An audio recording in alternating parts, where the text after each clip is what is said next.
ஒரு தடவை சிவபெருமான தரிசிக்க யமதர்மன் கைலாயத்துக்கு வராரு. அப்ப கைலாயத்தோட ஒரு வாசல்ல ஒரு சிட்டுக்குருவி உட்காந்துருக்கு. அப்ப இத பார்த்த யமதர்மன் கொஞ்ச நேரம் அந்த சிட்டுக்குருவியை பார்த்துட்டு அதுக்கப்புறமா சிவபெருமான தரிசிக்க போறாரு. அப்ப இத பார்த்த ஒரு கழுகு யமதர்மனால இந்த சிட்டுக்குருவிக்கு ஏதோ ஆபத்து நடந்துருமோன்னு இந்த கழுகு அந்த சிட்டுக்குருவியை தூக்கிட்டு போய் தூரமா இருக்க ஒரு மரப்பொந்துல ஒளிச்சு வச்சிடுது. இதுக்கப்புறமா சிவ தரிசனம் முடிந்து வெளியே வந்த யமதர்மர் இங்கிருந்த சிட்டுக்குருவி எங்க போச்சுன்னு யோசிச்சு நிக்கிறாரு. அப்ப இத பார்த்த அந்த கழுகு யமதர்மர் கிட்ட வந்து, உங்களால அந்த சிட்டுக்குருவியை எதுவுமே பண்ண முடியாது, நான் அந்த சிட்டுக்குருவியை தூக்கிட்டு போய் ஒரு தூரமா இருக்க இடத்துல ஒளிச்சு வச்சுட்டேன் அப்படின்னு அந்த கழுகு சொல்லுது.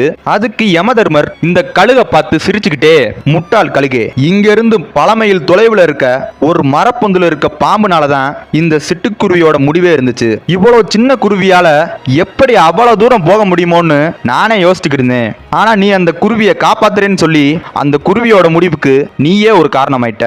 ஒன்று தெரிந்து கொள், நானே நினைச்சாலும் இறைவன் எழுதிய முடிவை யாராலையும் மாற்ற முடியாதுன்னு யமதர்மன் சொல்றாரு.